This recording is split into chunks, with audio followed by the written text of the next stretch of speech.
Hello and welcome. I wanted to make this video about a concept that is fundamental to building intimacy in personal relationships, and it's called progressive emotional communication. Now, the easiest way for me to come up with a way to explain it is by thinking about cake. And as it happens, I think about cake quite often, so it was quite easy. Now, just like this cake, emotional communication has layers to it, and each layer of this cake represents a deeper layer of communication. As you get deeper into the cake, we become more expressive with our feelings. And that is the progressive part of progressive emotional communication. So in this video, I'm going to guide you through all of the layers of this emotional communication cake and show you how it relates to the activity that I've put in the handout to this video. So stay tuned to the end of this video so you get to know about all of the layers of the cake and how progressive emotional communication works. And I'll make sure you know where to get the activity and some of the tools you need to make intimacy in your relationship flourish. So the reason that this cake is so important is that from the outside, you might not know it's got so many layers, or that each layer is a different color. And that's a lot like human relationships in my mind. At the surface, we have casual, everyday interactions, and that's the icing and the decorations on the outside. It's sweet, it's pleasant, but it doesn't really tell us about what's going on the inside. But as we cut into the cake and start to reveal more of these intricate layers, we get deeper into our relationships, and we move from sharing about basic information about ourselves, our personal stories, to our feelings about ourselves, and eventually to our feelings towards other people. So we do this in a very specific order, and the final layer might leave you with a real nugget of wisdom if you are struggling with emotional communication or intimacy in your relationship. Each layer of this cake is crucial in its own way. Just like you can't really enjoy a cake by licking the icing, you can't really build an emotionally intimate relationship without sampling the icing and the layers. Progressive emotional communication is about navigating all of these layers, about being brave enough to cut deeper into the cake and to expose more of your feelings towards your partner and significant other. My hope for you is that after you've understood this concept and maybe done some of the activities that are involved in it, your relationship becomes as satisfying maybe as this cake. So please hit like and subscribe and grab a fork and let's dive into this slice of cake. All right, so you've probably understood a little bit now about progressive emotional communication and the importance it has in building intimacy. So let's dive into the more practical part of this video and walk through the layers and the activity at the same time. So the worksheet is designed to guide you and your partner through the layers of this cake, like a roadmap to deeper intimacy, helping you navigate from the surface to the more profound, deeper layers where you express your feelings towards each other. Each section of the worksheet corresponds to a layer of our metaphorical cake. And for each layer, you'll find a set of questions designed to prompt discussion and encourage openness.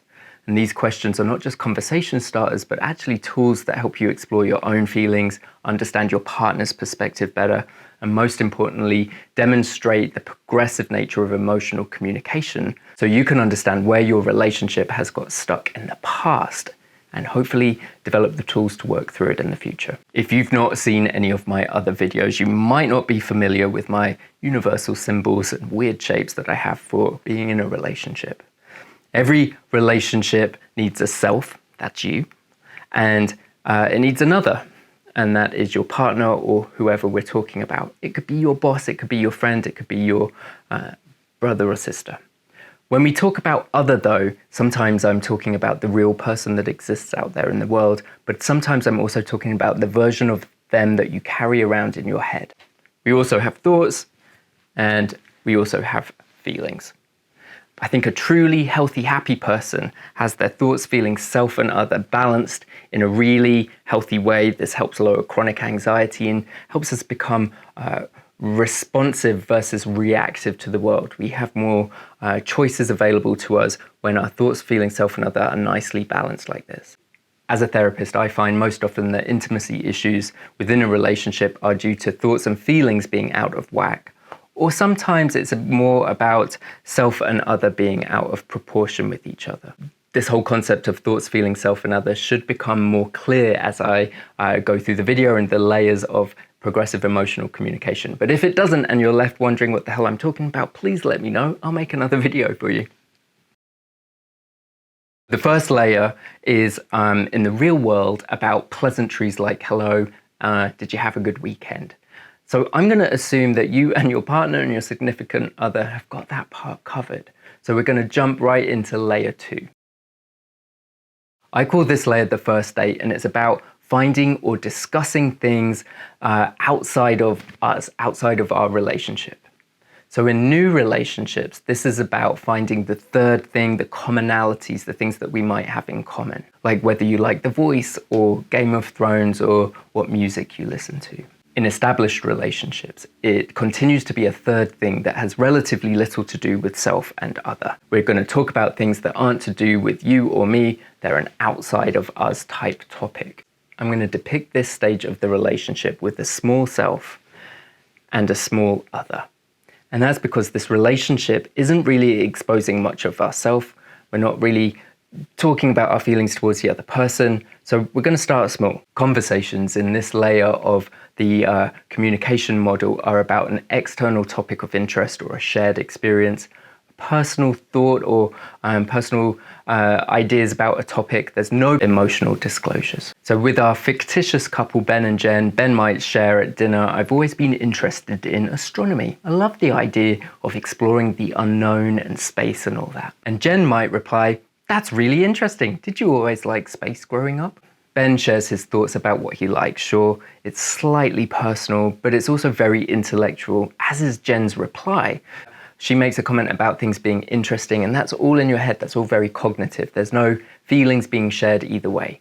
The questions in your worksheet for this level of communication are about third-party things.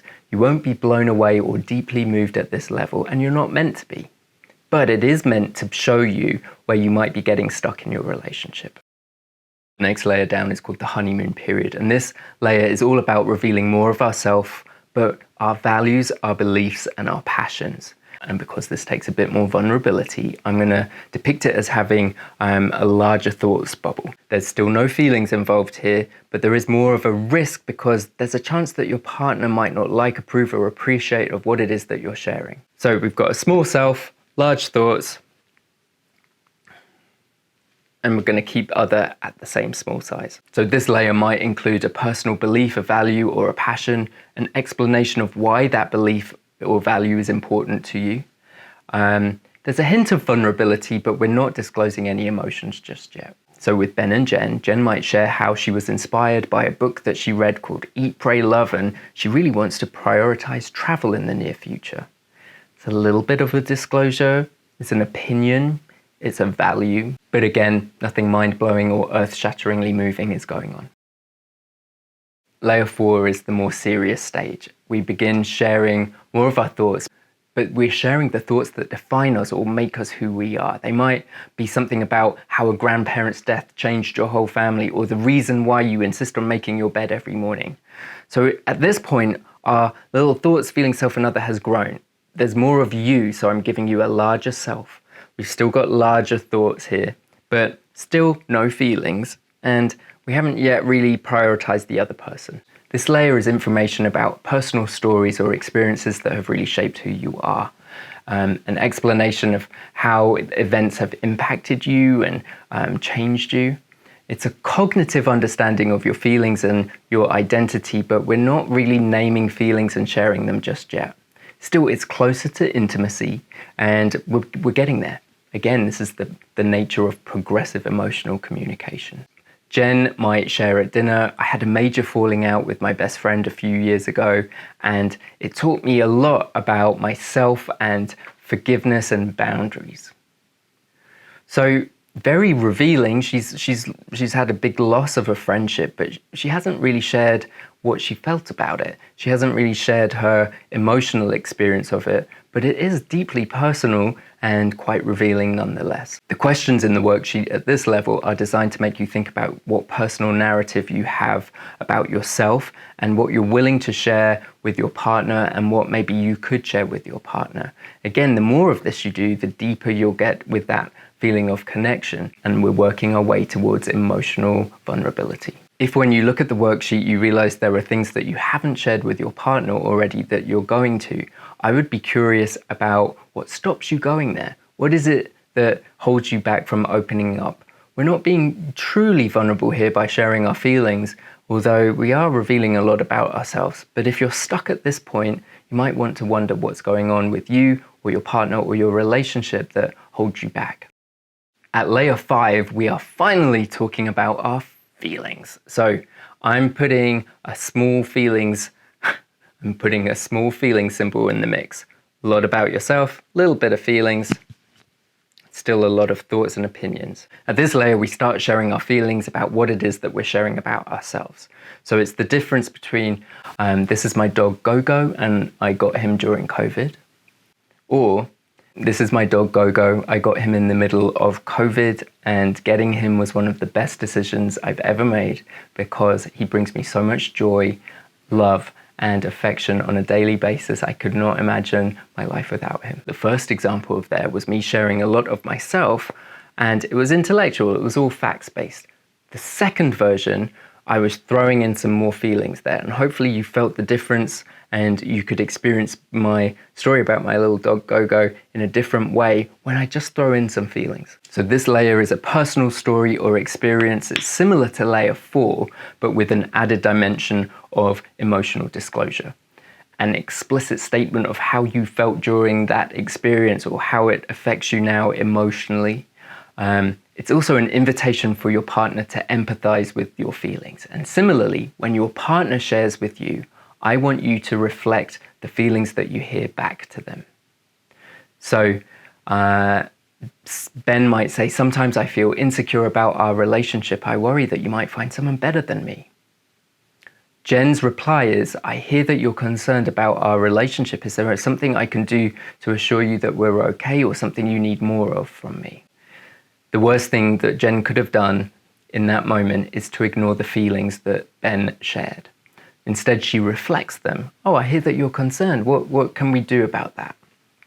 The worst thing she could do was completely ignore the feelings, deny them, shut them down, or say you're silly. Instead, she reflects them, and that helps deepen Ben's feelings of being heard and understood. In Ben's mind, at that moment when he feels understood, his version of Jen will become larger.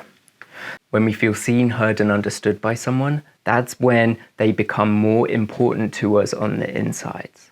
So emotional communication and talking and hearing and understanding each other, it's what shifts self and other from small shapes to larger ones. People become more important to us when we feel understood by them. When we feel that someone truly gets us, they become more important to our inner world. The final layer of progressive emotional communication is when our thoughts, feelings, self, and other become balanced. At the heart of any deeply intimate relationship is the willingness and ability to express our feelings that go towards the other person. I often say that there are two types of feelings going on within us. One is the general feeling that we have within ourselves, and the other, if you look closely, you might be able to distinguish that there's a feeling that goes towards someone else. When we can identify and label feelings going towards the other person and express them, we're at the deepest layer of vulnerability and intimacy that you can get to. It's incredibly vulnerable because we run the risk of our partner not reciprocating those feelings, of our partner blowing up, shutting down, or rejecting us. It makes sense that we generally stay clear of this layer of emotional communication. It's too risky. If there's a lack of emotional intimacy in your relationship, I guarantee that you're not often at this level. And if you are, I imagine you're okay saying I love you to your partner, a loving feeling that goes towards them. I imagine when you get very angry, you might be able to say that you're angry at them, but there's nothing in between. Expressing feelings that go towards each other in a calm, rational, safe environment is what makes something feel really intimate. Might not always be pleasant, but it sure is intimate. Our fictitious couple, Ben and Jen, it's like Ben saying, I have a dream that one day you and I will travel the world together. And I haven't shared this with you, but it's something that I really hope for in our future because I have a longing to see the world with you and I want to be closer to you. Jen would hopefully say something like, that really moves me. I feel so much closer to you, even in you sharing that wish with me. and I feel the same way. Again, she's reflecting what she heard and she's sharing her own feelings about the feelings that Ben shared. All right, so we've gone through all of the layers of progressive emotional communication. And if you go on this journey with your partner, you will have shared personal stories with them. You will have expressed feelings and emotions towards each other. And this is a really significant step towards building greater emotional intimacy in your relationships. But remember, this isn't just a one-time exercise. This activity is a demonstration of layers of communication that you should be touching on regularly in your relationship. We want to get to the point where it's easy to talk about our feelings towards each other, be vulnerable with what we're feeling, share our beliefs, attitudes, and thoughts with each other openly. The more you do this, the more comfortable you'll become with it. And each time you do it, you'll likely discover new insights about yourself and your partner, which also goes to deepen connection with each other. It's also important to remember that we all have different abilities when it comes to sharing our feelings. And for various reasons, it's very uncomfortable for us to share feelings and be vulnerable. So go easy on each other. Don't push yourselves too hard. Consider it a process. If you do feel uncomfortable sharing feelings or being vulnerable with each other, remember it's a sign that you're leaving your comfort zone. Change is uncomfortable. Growth is uncomfortable. So these are not necessarily bad things. Just remember to be patient with each other and to approach each of these conversations with kindness and empathy and an open mind. Unlike my cake metaphor, intimacy and emotional intimacy is a journey, not a destination. So there's always more to share and more to discover about each other. You can get deeper over time. So keep exploring and keep communicating. And most importantly, keep turning your thoughts and feelings into words, not actions.